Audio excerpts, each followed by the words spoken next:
China is losing its demographic dividend. The workforce is shrinking while the rest of the population is fastly aging. So it's that demographic challenge is actually forced the hand of the government to abandon the Deng Xiaoping's policy of, hide your strength, beat your time. Now they're like, we're not going to beat our time because we don't have a whole lot of time. So we need to be as aggressive as possible to get as much as we can now. My guest today is Helen Raleigh. Helen is a recognized American entrepreneur, writer, and speaker. She's a senior contributor to the Federalist.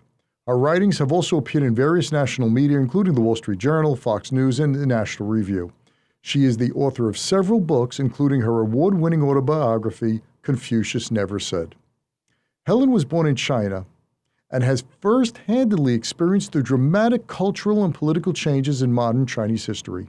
Her latest book, Backlash, How China's Aggression Has Backfired, shows how communist China, like the COVID virus that began there, has spread its influence aggressively around the world. I recently sat down with Helen to talk about China's ambitions and strategies to achieve their goals and their influence and how they continue to grow. Helen Raleigh, thank you so much for being on the show. I greatly appreciate it. Thank you for having me, Charles. What I found so interesting, Helen, your book, Backlash, How China's Aggression Has Backfired. I've read a lot of books and articles and a whole bunch of things on the internet in terms of YouTube videos about China. But what I find really interesting, and I thought my listeners would as well, is your perspective simply because you grew up in China. You're telling us from a Chinese perspective of growing up in the country, coming here a couple of decades ago, and what you're seeing now. So I want to thank you for sharing that perspective with us. I think it's so important now, especially as China continues to become a superpower, getting stronger and stronger. Yeah, I would love to do that because I also find it's important, as I mentioned in a foreword of this new book, Backlash, about why it's so important to have a perspective by someone who experienced both culture and knows because there's so many things get lost in the translation. And we do have a establishment in foreign policy in this country that they have been consistently wrong, but they have been consistently fail upward. So it's important to have a unique and honest perspective about China. Great. So Helen, what is the number one thing, in your opinion, that Americans just are misinformed about China? I think the number one thing about what's so misinformed about China, not just Americans, to people outside of China, is it's a very clear black and white binary view about China. China is complicated. And when you talk about China, it's very important to make a distinction. Are we talking about the ruling Communist Party, or are we talking about the Chinese people? When it comes to the ruling Communist Party, there's a lot of misunderstanding about nature of the party, what the party is really aimed for. I think it was those misunderstandings that influenced the foreign policies, not just in the United States, but also with our Western, democracy allies. And it's those misinformed ideas and illusions, wishful thinkings that direct the wrong policies towards China. And then when it comes to Chinese people, even though the majority of us may look alike, but we are just as diverse as people of any other countries. I'm not just talking about skin colors or different languages, but also many different ideas. That's why people always ask me, so what do Chinese people think about that? I'm like, well, it's very difficult to say if there's a uniform opinion about it. And in addition, you really can't trust any popular polls in China because you're always wondering in a totalitarian regime whether people are really telling the truth to the pollsters. So I think when it's come to China, it's important that we put every topic in a context, not just in the historical context, but also in its contemporary political context, understanding the different points of view from both the Chinese people, the diverse opinion of both Chinese people, as well as what the Communist Party tries to achieve. That's an excellent point. So let's focus on the Chinese Party, the Chinese government. What are we getting so wrong that you look and you probably chuckle to yourself and say, my gosh, these Westerners, they just don't get what China's all about? So I mentioned in my book, what we get so wrong is we assume, when I say we, I mean the foreign policy and the political leaders, and also many business people for decades assume that as long as the West continues to engage China economically, then the Chinese Communist Party will eventually recognize the benefit of economic growth. They will embrace the political freedom too. They will become more like us, right? They will embrace freedom of speech, voting rights. They will become just more like us. And that's fundamentally wrong, but that's the illusion that has guided the 3 decades of foreign policies since 1970s when Nixon visited China. That has been guiding our policy to China. So even after 1989 Tiananmen Square, most Western countries, including the United States, refuse to sanction China severely because they believe as long as we continue engaging economically, they will change politically. So what they didn't understand is the Communist Party. I'm talking about the party. The Communist Party, if you look at the party charters, if you look at the Marxist, Leninist ideas, they will never become like us. They deeply resent us. They resent the liberty and the ideology, the fundamental values that the Western democracies was founded upon, appreciate and advocate for. They're deeply hostile to those things. And the only reason that China, the Chinese Communist Party, embraced the economic reform in the 1980s because they were forced into it. Because the first 30 years from 1949, the founding of Communist China, to 1979, after Mao's death, Mao died in 1976. But in those 30-year time span, the Communist Party ran China to the ground. The economy was at the brink of a total bankruptcy, fell out for the entire country. So they had no choice. The Communist Party members are pragmatic people. They know when to buy their times, to hide their strengths by their times. So that's what they did in 1980s. They recognized in order to maintain their governance, maintain their power, they have to embrace some change. But as you can tell by now, that 30 years of economic engagement not only failed to change the Communist Party to embrace liberal values, instead it enriched this authoritarian regime, this party who now is doing everything it can, it's capable to undermine the liberal world order under the liberal values and try to impose its version of governance, not just inside of China, but to the rest of the world. So, it's a great point. I'm just thinking when China started to crack down on Hong Kong, many Westerners just couldn't understand where this was coming from. Well, they gave us their word. They signed an agreement in the China Economic Miracle. Hong Kong was going to be run separately and without any interference. And China went in to Hong Kong and I can't even say take over. It just eradicated the freedoms there in a heartbeat. Right. And I think Hong Kong is a classic example. That's really a wake-up call, which I mentioned in my book. I think 2 events happened last year, Hong Kong and the coronavirus pandemic. Those are 2 wake-up calls for people and the governments worldwide. Because, we can talk about what happened with the Uyghur Muslims, but it happened deep inside China. Many people don't even know what's the difference between Uyghur Muslim versus, Han Chinese, the whole culture, history behind that. But Hong Kong is such an international city, financial harbor. And what's happening in Hong Kong day by day, minute by minute, was exposed right in front of us, right? And there are also so many foreigners in Hong Kong. So we witnessed Hong Kong's descent from one of the freest place in the world now to just another ordinary Chinese city. You can commemorate June 4th in Hong Kong anymore. There are censorship of journalists, and there's censorship and arrests of pro-democracy movements, activists. None of this happened in Hong Kong prior to last year. Yeah, And it's all happened within a little less than 3 decades. We saw what happened in Hong Kong. yeah, and what I found so amazing watching what China was doing in Hong Kong was it was totally exposed. You saw it play out with putting in a puppet government, with starting arrests, with a crackdown on civil liberties, then crackdown on wealthy people who were calling out, and then rioting, and the world just watched. It was a perfect playbook. They didn't do anything that if you knew about China and its communist government, nothing should have surprised us, yet it did. Why is that? It's based on the illusion they didn't understand the true nature of the Communist Party.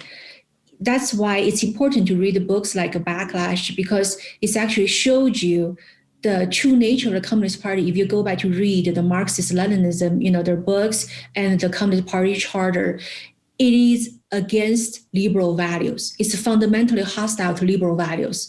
Therefore, there's no amount of economic engagement will ever change that. It's just a matter of time. So the party is so pragmatic. It knows when to fold. That's why when they signed the agreement with United Kingdom back in 1980s about the transition of Hong Kong's control to mainland China, yes, they promised in the international treaty that they would at least keep Hong Kong's political and individual freedom for 50 years. Oh, they couldn't even do that. 20 years since the signing of the treaty, you hear China's foreign ministry people openly say, well, it's a historical document, it's irrelevant anymore. And this is not the first time, and it's not going to be the last time for the Communist Party to sign anything it has no intention to really agree to or stick to. It's not going to be the first time it promised something it has no intention to keep the promise. So 1983, when Ronald Reagan had his speechwriter write his now famous speech where he refers to the Soviet Union as the evil empire, I think it was crossed out 3 or 4 times. They didn't want him to say that. And Ronald Reagan kept getting back, no, I'm going to call the Soviets what they are. They are an evil empire, and they are the focus of evil in the modern world. It took one person with courage to constantly say that. Are you seeing that anywhere in the world today, about saying that about China? A little bit, but not enough. We would never, the West would never won the Cold War against communism in the 1980s, if not for leaders like Reagan and Margaret Thatcher and the Pope who recognized the true nature of communism and always, spoke up about it and was determined to crush it. And for now, we really lack that kind of leadership. I saw some in the Trump administration. I know a lot of people do not like him, but I think in terms of foreign policy, actually, especially the last 2 years of his term, in terms of foreign policy, that's actually was one of his strong suit. Maybe not all because of him, but he did surround himself with right people, right? Secretary Pompeo was one of my favorite cabinet member of the Trump administration, and he almost Reaganistic. He always talk about the Communist Party in its, in a very direct term, and he always make a distinction between the party and the people, and he always called out the party as it is. He's probably the most hated person by the Chinese government, but at the same, it just shows you how much he's Secretary Pompeo's words and actions really challenging them. And I think it is, because the Trump administration brought a new sense of realism back into the American foreign policies. And you can even see a little bit of continuation in a Biden administration. The Biden administration came into power, wow, that they're gonna override anything Trump, right? Anything Trump for or against, any policy Trump said they're gonna, erase. But when it's come to foreign policies, you can see there's some continuation when it's come to China. You can also see today, if you go to the Capitol Hill, the only issue that the left and the right politicians on either side could really agree on is about China. They may still disagree about what's the right approach or the policies we should put in place, But at least there's a consensus from both left and right that China is a threat. It's a threat to liberal world order. It's a threat to liberal values we cherish, and we need to do something about it. I mean, there's a wide disagreement what that something is or are, but at least there is agreement there. So, but we need more people like President Reagan and Secretary Pompeo really speak up and speak out in this very realistic term to nail down what the Communist Party really stands for. So I'm going to ask you, Helen, what does the Communist Party really stand for? Tear the screen back. What is the Chinese government? What's their ultimate aim? Why are they so? Are they evil? What's their ultimate end game? Tell me about that. It's about power. It's really about raw power. So it's actually less ideological. That's why they're so flexible and pragmatic. It's about anything they can do to grab power and maintain power. Actually, that is really the essence of socialism/communism. It's not about everybody has everything. It's not about equality. It's about how a small group of people can grasp as much power as they can and maintain power. That's why if you look at throughout the history, recent history, any country who implemented socialism, whether it's Soviet Union, Cuba, Venezuela, Cambodia, Vietnam, any country who ever practiced socialism, it's always end up in dictatorship.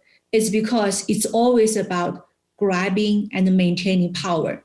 Do anything to get the power. So that's what this is about. It's about power.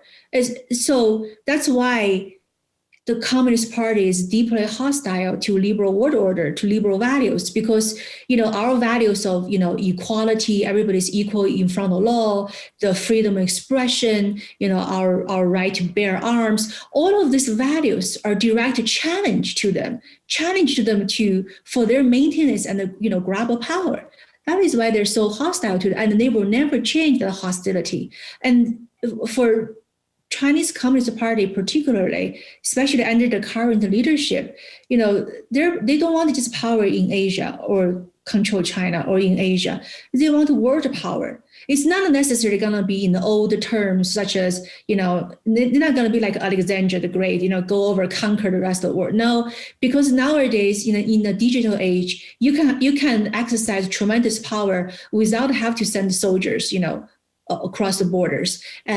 China has amassed enormous economic power, and it's developing its technology industry as well. So there are other ways for what I call digital Leninism, digital socialism, that they can grasp and control power and build this alternative world order that with China centered, with the Chinese model, rather than this as a replacement, I should say, as the liberal world order that we have enjoyed since the World War II. During COVID, I hope that Americans saw how vulnerable we are to China and the supply lines when we found out most of our medicines, most of our pharmaceuticals, masks, so on and so forth.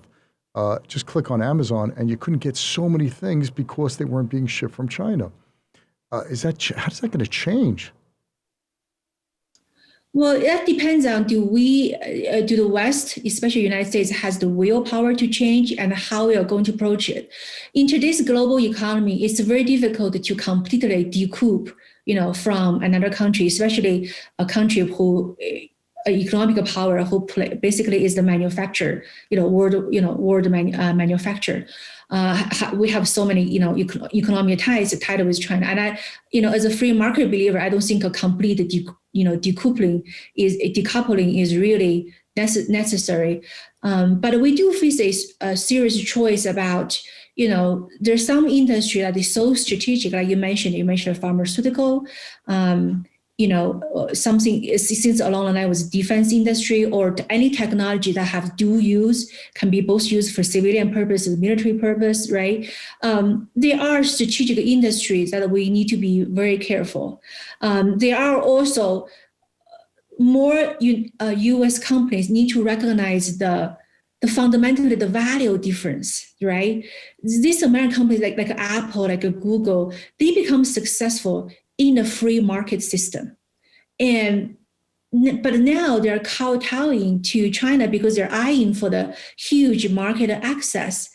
But sooner or later, they have to recognize that an authoritarian their business model cannot really thrive in the authoritarian regime, in that illiberal society. So they have to recognize that. But right now, they don't. Right now, they are willing to do anything to have access to a market for the short term of for short term profit. So they are actively against and not only they are aiding the authoritarian regime in China, but also they're actually practicing illiberal business behaviors here in the United States, right? Like censor books, cancel conservative videos, and at the same time lecturing us about racial equality and all those other social problems the United States face. So it's important that there's a famous saying. This is the only time I would quote Vladimir Lenin. He famously said that the capitalist will sell us the ropes so we can use it to hang them, right? I often use that when I talk about American businesses' short-sightedness, because they do not recognize what they are actively doing is, in exchange for short-term profit, is actively selling a rope so the Communist Party not only can hang them, but also can kill the liberal world order along the way. Right. So there need to be a greater awakening of that. I think on the people level, there's a lot more awakening from that, again, based on witnessing what's happening in Hong Kong and our own experience, the coronavirus pandemic. But at the corporation level, at our elite class level, that awakening is not quite there yet. Yeah, but I don't think there's an alternative in some cases. For example, friends of mine are big manufacturers, and they have 70 to 90% of their production in China. And they told me that during the coronavirus, during last year, they were looking to move to Vietnam and other countries. But they said the capacity for manufacturing that China has is unequaled anywhere else in the world.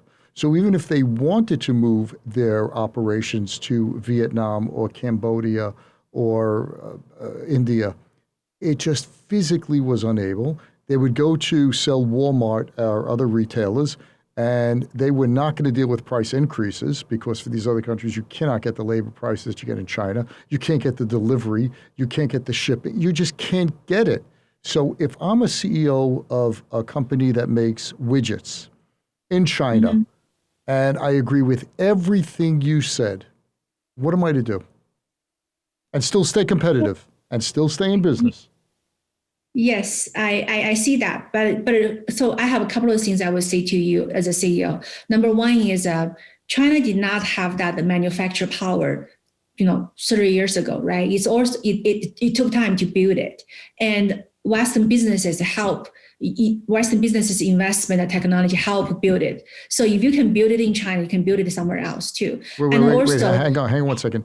You don't have a labor force as big as China anywhere else in the world that's willing to work for those kind of wages. So what do we do about that? Let me take what you said. No, actually, China's labor cost is increasing. You don't get the cheapest labor, in China anymore. It's actually, if you just, labor intensive industry, Vietnam, Cambodia actually offer much cheaper labor than China. No, that's one. You are correct. You are correct. But they do not have the capacity to produce what China can. You build the capacity. That's one thing. Second thing is, in terms of certain industries, you build alternatives. For example, let's talk about rare earths a little bit. China is dominating in rare earths, production. Not because China has the biggest deposit of rare earths. It's because that China has the most processing capacities, and that capacity was built by American businesses' investment technology. Because before that, American business used to have the biggest capacities of processing rare earths. Okay, So, and rare earth minerals are very important. We use it every day in our phones, electric Technology, cars, right, right. magnets, everything. Okay. So China has been using its control of production of rare earths to coerce other countries, to bend other countries to its political will. So Japan, has a long history with China. So Japan in the last decades recognized that it's not good for their own national security if they continue to rely on China as a provider of rare earths. So Japan had instituted national policies. They did several things. Number one, they invested in technologies to create alternatives. And they also increased innovations to reduce the usage of rare earths in their products. So a decade later, right now, unlike any other countries in the world, Japan, if China have a sanction embargo of rare earths to Japan, Japan's economy can totally survive because it took them 10 years to get there, but they got there. Okay, so it can be done. So you're basically, but the thing is, too many CEOs are saying it cannot be done because they're focusing on what I'm going to report to my shareholders next quarter. Right. So I hear you. It's a good point. Good point. So they're playing the long game and we're playing the short game. So we're looking to get goods out the next quarter, to be the cheapest supplier over this short period of time, to keep our supply chains moving. And I shouldn't say anyone, but very few are willing to take the long-term perspective, which you're saying it's going to take in terms of cost and in terms of patience and in terms of time to build this out. Yes. I was, right before we talk, I was just finishing an article about the solar industry. There's a dirty secret in our clean energy push is because, majority of the solar materials, especially the key components, came from China. And especially came from region in China, it's Xinjiang, heavily rely on forced, slave laborers. So are we going to sit back here knowing that we can enjoy clean energy because they built on the back of slave laborers, but pat ourselves on our back to say, but we are better for the environment? Or are we going to take a stand to say, you know what, maybe there are different technology we can use to still get a clean energy or build up Americans' solar, industry from raw material to components without have to rely on China's, slave labor. I mean, there's always a choice to make. Too bad that too many companies choose not to make that choice right now. Well, they make that, look, they're forced into a position where the choice is always there. You're right. I shouldn't say that there's no choice. There is a choice, but there's a cost for that choice. It means losing market share. It means having your competitor sell to areas of the marketplace that you can't sell because of price or delivery or manufacturing capabilities. So you have to really take it on the chin. And a lot of shareholders, I'd say majority of shareholders, they don't take that long-term view. Most CEOs are mismatched with, if they want to take a long-term view, they really can't because they have to produce quarterly results. Right, but it's really a short-term cost versus long-term cost. So first of all, confronting China in today's day and age always comes with a cost. And that's why the Chinese government is betting on, they're using their economic power as a coercion, as a weapon to try to force other countries to bend to their will right now because, too many countries, too many businesses are afraid to suffer that cost. But you also have to look at the long term. Over the long term, we are dependent on China for basic pharmaceuticals. We are dependent on them for data, for technology, for basic supplies of solars. Let's say, what's that going to do with our national security? Can we even have the ability to live on our own or protect ourselves? What's that cost going to be like? Right. So there's no cost-free way to deal with China right now. And that's the result of our own policy failure. Right. Cybersecurity, identity theft, defense. It's all one part of us. I do hear that. So it seems to me we have to really get together as a nation and have foresight and take it on the chin for a while, and which I happen to agree with you, it will cause short-term dislocations, but the long-term benefits are going to weigh out. Well, look, We got to do it anyway. It has to be done. If not today, it's going to be done tomorrow. Is that what you're basically saying? Yes. Or if we choose not to do anything now, China is going to force us to act, to accept. What they stand for maybe 10 years from now or 20 years from now? It's going to be very soon. Yeah. It's because they're already on the way there. Yeah, it's just, there's no getting away from it. It's just amazing the pragmatic long-term game plan that the Chinese government had for the past 30 years by moving to capitalism, and not just doing it okay, doing it exceedingly well, to a point where they became a superpower in a generation or so. It's just absolutely staggering. Yes, but that also should inspire us to know that we should be able to take short-term pain because it can be done, right? Capitalism was birthed here, United States, in the United Kingdom. We knew how capitalism works, and we are losing our grasp of free market for a while. But we knew how it works, and it worked wonders for us too. And now we just need to get back to do what we know the best. I still believe in the end, free market and free market principles are works so much better than an authoritarianism. Freedom works so much better than force. We just have to be able to be willing to take a short-term sacrifice. And you're right, it takes a national effort, because in China, it's a national effort. The Chinese government, the Communist Party has taken on a whole of economy approach, a whole of a government approach. Basically, everything they do, from education, technology, economic policies, national defense policies, their space policies, everything they do is going to moving the country towards the goal they want to.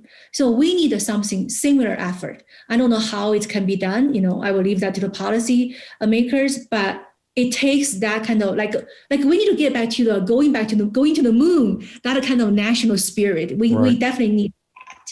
No, it is absolutely amazing watching China over the past 20 to 30 years, that when the Chinese government gets behind something, it is like a force that's unstoppable. Everything converges on a fine point and they plow forward.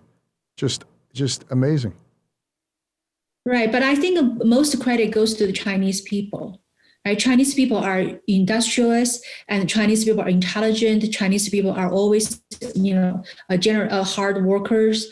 And I don't know if you watched my pre-review videos, that the whole idea of economic reform, economic opening up, was really originated from a group of, illiterate farmers who were so desperate that they just decided, they have to make a change. And they did it at a risk of losing their life and everything they had. So let's give the credit to the Chinese people.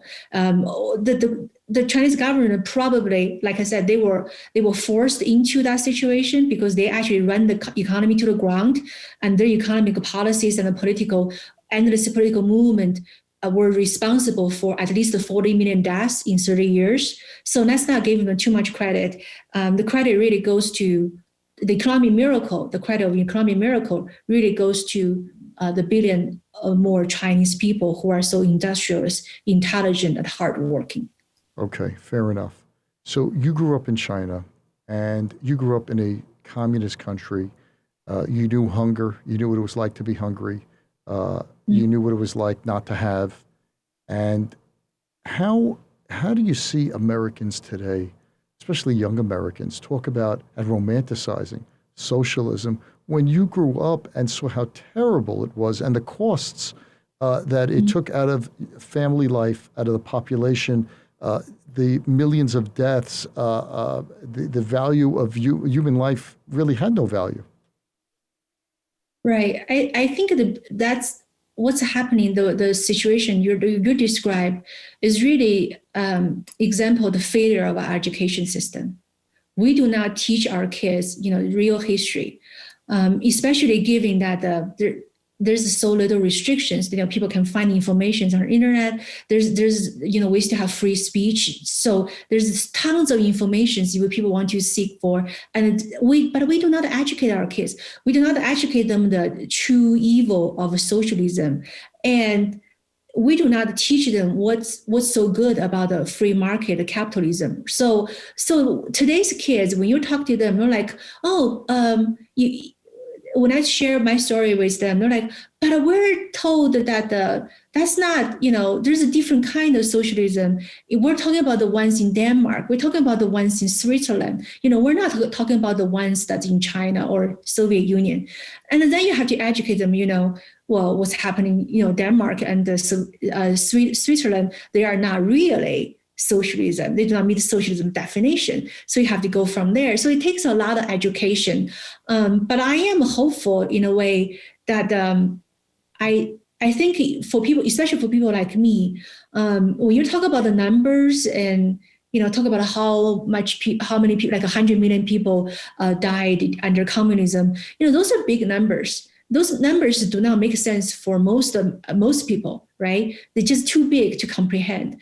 But for people like me, who we started talking about personal stories, we share our personal sufferings, that move people more because people can relate to, my dad was suffered because he was sent to concentration camp, or my great grandfather suffered because he owned the land, his land were took away. So when you can personalize the suffering, when you can put the faces, to those sufferings, it's a lot more powerful, convincing than you talk about the big numbers like 100 million people died. So I think it's also messaging is also important, education is important. Messaging is also important. And it's something we need to talk about more and talk about more with a better messaging. But we should not shrink it away. We should not throw the towel to say, they just don't get it. There's no hope. No, there's always hope, but we have to fight for it. So you titled your book, the subtitle of the book is How China's Aggression Has Backfired. Share with me how it's backfired, because the way I see it, it's looking pretty good. So yes, depends on how you look at it. They are, they're generally still looking pretty good, especially since we changed the administration now. But there are some backfire. I mentioned in my book, as the second half of my book, I give plenty of examples. For example, from the former Trump administration, especially in the second years, the second half of the Trump administration, the administration signed several human rights acts, for the Uyghurs and the Hong Kongers, and closed the embassy, one of the Chinese embassies, and sanctioned the senior Chinese party officials. None of this ever happened before. It's like the first time in history, because you have someone in the White House. Back then, you have someone in the White House who was waiting to confront China regardless of the cost. So that's what happened. Can I just interrupt you a second? What I find so amazing, because you brought it up, and I think it's such a great point, is that under Trump, there were still 5 million or so Uyghurs in concentration camps, and these are Muslims. And Trump was painted as anti-Muslim. And here, at the same time, he's signing legislation against the Uyghurs and against China for what they're doing to the Uyghurs. I said against the Uyghurs. For the Uyghurs, trying to get public recognition for them and human rights, so on and so forth. Iran, a Muslim country, is signing deals with China. And Trump is painted as anti-Muslim. I just find the irony in that just glaring. Right. So additional example, the backlash example, with the United States leadership, you see Australia, which is one of our allies. Australia led the push to demand the WHO to do investigation on the coronavirus's origin, and Australia has taken a lot of heat from China. Australia beef and wine subject to sanctions, but Australia held to it. And then you look at the United Kingdom. So prior to the coronavirus pandemic, the Trump administration urged the United Kingdom not to hire Huawei, which is a Chinese telecom giant, to build 5G network in the United Kingdom because of data security issues. But because Huawei was cheap, right? As you said about the CEO, thinking from the shareholder values. So United Kingdom, even under the Boris Johnson, who's a Conservative Party leader, he was like, no, we're gonna use Huawei because it's cheap, and he disregarded warnings from the Trump administration. Okay, he's gonna go ahead. As late as January last year, he was going to go ahead and hire Huawei to build a 5G network, even though the Trump administration warned him that if you're going to do this, we will stop sharing intelligence with you. And Johnson was like, I'm going to do it no matter what, because it's cheap, it's necessary. But after the coronavirus pandemic breakout, after witnessing what China did to Hong Kong, I mean, United Kingdom has a special interest with Hong Kong, obviously. So after witnessing those two things, in May last year, the Johnson administration announced that they dropped Huawei from its 5G network contractors. Mm-hmm. And so to me, that's a significant move. That's a backlash also. And then you look at the public opinions. To me, that's the biggest backlash, because last year when Pew Research did a poll around worldwide, the public opinions of China, and especially on the Chinese leader, dropped to 75%. So that's what I'm saying. People are waking up. Maybe the elite class in their country, their political leaders are not fully there yet, but the people are waking up. People recognize this. To me, that's the biggest backlash. And you start to see more countries are speaking out about the Uyghur issues. After the United States called what China did to the Uyghurs constitute a genocide. United States was the first. The Trump administration was the first government that did that. And then now you have several other countries following, say, well, yeah, it is a genocide. And now you have more countries, including EUs and Canada, are sanctioning, senior Chinese party officials because of what they did to the Uyghurs. So it's not a big wave yet. Again, because the cost of confronting China, but you definitely see those green shoots. And you have to give credit where the credit is due. It's because the Trump administration took a lead on that, regardless of cost, from the trade war, closing embassies, signing the Human Rights Act for the Uyghurs and the Hong Kongers. With all those serious actions, then you saw at least our allies, joined us, began to take actions as well. So that's why Americans' leadership is so important in this regard. Yeah, I remember seeing a study that showed the EU, how China is losing a lot of credibility with the EU and less trusting among the EU partners. Right. The EU is an interesting case study because the EU, at the beginning of this year, the EU signed a giant, very comprehensive investment deal with China. Again, ignoring the warnings from both the Trump administration as well as the Biden administration. But now, given all the exposure, all the new revelations of the forced labor issues in Uyghurs, the crackdown on democracy activists in Hong Kong, and now the EU is actually talking about that they are not going to rectify that trade deal they just signed back in January. So it is happening, but it takes a lot of backbone and courage, especially for politicians, not that you just say this is the value we stand for, actually use your action to prove this is the value we stand for, right? Yeah. We're not gonna just say, pat our back for green energy, even though we know it's built on the back of, forced labors and, from a dirty coast. We're not going to do all that. We're going to take the pain, endure the short-term pain to stand up, uphold the values, we hold dear. So we need to see more of that, basically. Yeah, no, you're spot on. You made me more optimistic. I'm happier after I'm speaking with you. That's great. So the last thing I want to talk about, well, two things I want to talk about quickly. The South China Sea. That to me is a flashpoint for World War III. Am I off on that? No, I actually talk about this in my book.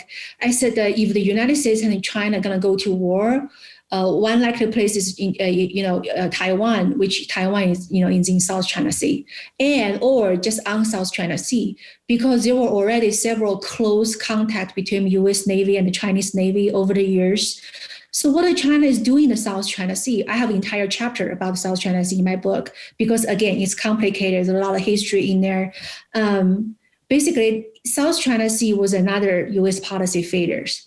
Back under Obama administration, that's when China started to building an artificial island in the South China Sea. And they first built one. United States did not reject. Then they built two. So again, United States was standing by. The Obama administration stood by as China built more and more. So within 3 years, China reclaimed over 3,000 acres of artificial land. And basically now, not only all those land are militarized, China established administrative, district on those island. So China basically have this attitude: if I build it, it's mine. Not only it's mine, it's always been mine. It's historically always mine. Okay, so now they claim they control 90% of the South China Sea, and it's always theirs. Okay, and the South China Sea is such an important strategic body of water, not only because of the international trade, but also because the huge deposit of minerals and energy, oil, gas and oil. And also there's so many countries, Southeast Asia countries, including our allies like Philippines and Japan, their livelihood depends on that body of water. So yes, it's another flashpoint, and it's our policy failure result that to become a flashpoint, unfortunately. So what's going to happen? How do you see that playing out? Because China keeps testing, pun intended, testing the waters, especially that they have flyovers to Taiwan. They start sending military ships through certain areas to expand their borders. And basically this is brinkmanship 101. This is how you do it, right? You send a warship through, you go into another territory, you go to the airspace, you see where the pushback's coming from. Where do you see this ending? Like, are we going to have to stand up? The United States is going to have to send aircraft carriers and hope that the Chinese government stands down? Well, so yes and no. So basically this is like a staring contest, right? See who's going to blink first. So United States have to, on the one hand, to make it clear to the Chinese that the United States is never going to blink first. It has all the firepower it needs to maintain the freedom of navigation in South China Sea, and the United States has the legal obligation to protect Taiwan according to the Taiwan Act. So the United States government has to make that clear. So wait, Helen, let me interject 1 second. Knowing the Chinese the way you do, knowing the Chinese government the way you do you think that they would blink first? Depends. So we have to separate Taiwan from the rest of the South China Sea, right? Because I think from the rest of the South China Sea, the stake is higher in terms of naval war. China's Navy has fastly developed in the last decade, but in terms of just hardware power, they're still not quite there against the US Navy yet. But when it comes to Taiwan, that's a different story. It's always been the Communist Party's objective to take over Taiwan. And they never give up military take it over. Initially, they're trying to take it over through economic means. In the last several decades, they intentionally deepen economic ties from mainland, both mainland and Taiwan. But by now they realize that's a failure, because now Taiwan has a government that is democratically elected, and they're historically more for Taiwan's independence than reunited with China. And after what's happening in Hong Kong, that the more Taiwanese, especially younger generation of Taiwanese, really do not identify as a Chinese anymore. They mostly just want the status quo. Basically means, okay, we don't have to declare independence, but we don't want to be part of you, and we don't want to be like Hong Kong. So now the Communist Party recognizes that their economic engagement has been a failure, and so now they're more inclined to military. Military options. Using military means. And what we see in this daily airplane flyover, the Chinese Navy carriers, sailing by, those are just their ways to exhaust Taiwan's defense. So hopefully, the Taiwanese will say, we'll just surrender without have to actually go into fight, right? So what the United States can do is to help Taiwan enhance its defense. And also, again, that's what I'm saying, make it clear it's not going to stand by if China do something with Taiwan. So this has to be a calculation from both sides to see how much the cost is going to be and whether it's worth it when it comes to Taiwan. Right, especially I think it's worth it. No, I'm saying, I'm just sorry to interrupt, but especially now when we do still have a technological edge in terms of hardware and software in terms of the military, because that is going to be kind of equal in a few more years from what I've been reading, and then China will have the upper hand. So while we have the edge, we should press it. Is that what you're saying? No, I didn't say we should press it, but what I'm saying is we should make it clear that make the cost is so high that it's not for worth China it. to militarily take over Taiwan. They will not doing it. And one thing I do want to mention about Taiwan is it's not just our allies, but it also think about from a technology perspective. Taiwan semiconductor is one of the largest, the most important semiconductor suppliers. Oh, it is the largest. It's the largest in the world. That's what I'm saying, the largest, right? Amazing. Yeah, so China want to take over Taiwan again, not just for territorial, but also they're eyeing for that company because China's semiconductor industries is still far decades behind in terms of technology advancement. So if they're able to take over Taiwan semiconductor, it will jumpstart China's technology industry in light years. Okay. And same thing for United States. So we have to take all those things into consideration. I mean, there's just a lot of chess pieces in play. Yeah. And what scares me is they're willing to play the long game, and the long game wins in these kind of conflicts. We have to have the resolve and really the foresight to say, look, short-term pain, but long-term, if we don't do this, they win. Right. I do want to emphasize one thing about long game, though. So the Chinese government, the Communist Party, is very good at both long games and short games. I mentioned in the opening in my book, why did we see, especially under the current leadership, that the Chinese government is acting so assertively, so aggressively, with the diplomacies, and, attacking other countries, this and that, very aggressively. It's because China has facing internal challenges, which is their demographic. The demographic crisis.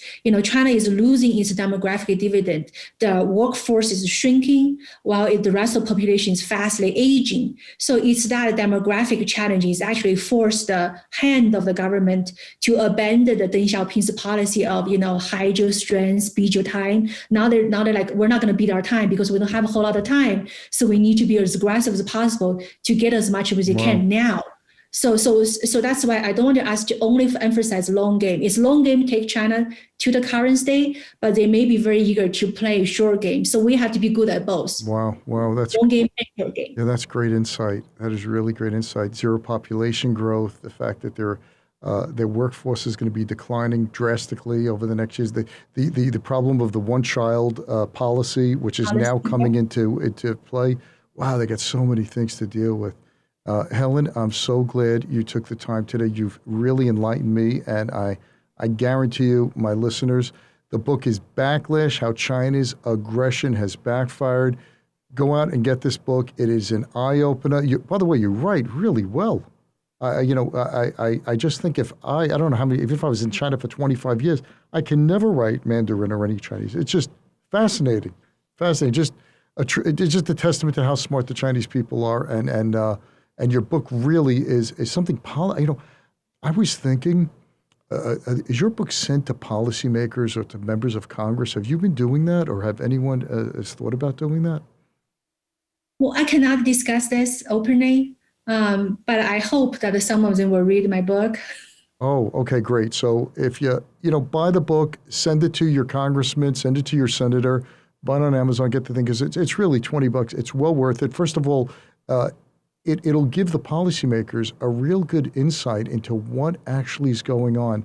Because like I said, you really have a very balanced view. You're not an alarmist. I like the way you take a very even-handed, logical, pragmatic approach. and you lay out a plan of how we can stop this. Really, great job, Helen. Absolutely great job. Thank you, Charles. Okay, Helen Raleigh, thank you so much for being on the show. I greatly appreciate it. Thanks for listening to this episode of The Charles Mizrahi Show. If you're a new listener, welcome. If you've been listening for a while, we're glad to have you back. Either way, we'd love to know what you think of the show. Please leave a review if you listen on Apple Podcasts. Reviews make it easier for others to find the show. You can also see the video of the interview on the Charles Mizrahi Show channel on YouTube.